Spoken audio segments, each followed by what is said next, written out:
हर हर महादेव। आज सावन का दूसरा सोमवार है। इस दिन व्रत करने से सभी मनोकामनाएं पूर्ण होती हैं और अपार सुख की प्राप्ति होती है। सावन सोमवार के व्रत को करने वाले भक्तों के लिए इस कथा का पाठ करना अनिवार्य है। कहा जाता है कि सावन सोमवार के व्रत में कथा का पाठ किए बिना व्रत का पूर्ण फल नहीं मिलता। अब आप सब सुनिए सावन के दूसरे सोमवार की कथा।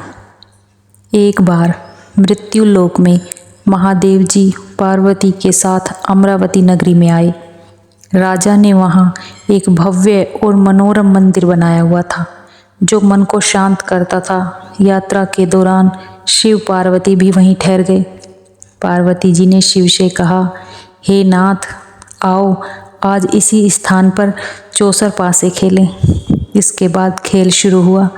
भगवान शिव ने कहा कि इसमें मैं जीतूंगा। इस तरह वे आपस में बोलने लगे। तब पुजारी पूजा करने आए। ब्राह्मण ने पुजारी से पूछा, पुजारी जी आप बताइए किसकी जीत होगी। पुजारी ने कहा कि महादेव ही जीतेंगे क्योंकि वे इस खेल में सबसे निपुण हैं। लेकिन पार्वती जीत गईं।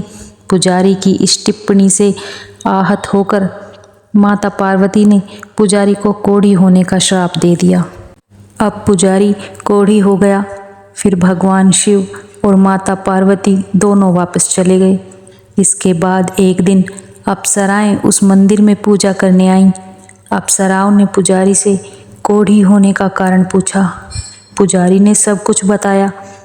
अप्सराओं ने पुजारी से कहा कि पुजारी जी आप सावन सोमवार का व्रत करें, इससे शिवजी प्रसन्न होकर आपका संकट दूर करेंगे। पुजारी ने अप्सराओं से व्रत करने का तरीका पूछा। अप्सराओं ने व्रत करने और उद्यापन करने की पूरी प्रक्रिया बताई। पुजारी ने व्रत को विधि पूर्वक श्रद्धा पूर्वक शुरू किया और अंत में इसका उद्यापन भी किया। इस व्रत के प्रभाव से पुजारी जी बीमार नहीं होते थे। कुछ दिनों बाद शंकर पार्वती जी फिर से उसी मंदिर में आए। पुजारी को बीमारी से मुक्त देखकर पार्वती जी ने पूछा कि उन्होंने मेरे दिए हुए श्राप से बचने के लिए क्या किया। पुजारी ने कहा, हे प्रभु, अप्सराओं द्वारा बताए गए 16 सोमवार के व्रत करने से मेरा यह कष्ट दूर हुआ है। कार्तिकेय जी भी इससे प्रसन्न हुए और सोमवार को पार्वती जी के लिए व्रत किया। कार्तिकेय जी ने माता से पूछा कि मेरा मन हर समय आपके चरणों में लगा रहता है। कार्तिकेय जी को माता पार्वती ने सोमवार के व्रत का महात्म्य और विधि बताई। कार्तिकेय जी ने भी इस व्रत को किया। इस व्रत के प्रभाव से उनका खोया हुआ दोस्त मिल गया। इसके बाद उस दोस्त ने भी सावन सोमवार व्रत को विवाह होने की इच्छा जताई। इसके बाद वह दोस्त बाहर गया। वहाँ राजा की कन्या का विवाह था। राजा ने वादा किया था कि जिसके गले में भी हथिनी वरमाला डालेगी उसी से राजकुमारी का विवाह होगा। यह ब्राह्मण दोस्त भी स्वयंवर देखने के लिए वहाँ एक और जाकर बैठ गया। राजा ने अपनी राजकुमारी को इसी ब्राह्मण मित्र से ब्याह दिया। जब हथिनी ने उसे माला पहनाई तब से दोनों खुश रहने लगे। एक दिन राजकन्या ने पूछा, हे नाथ, आपने कौन सा पुण्य किया।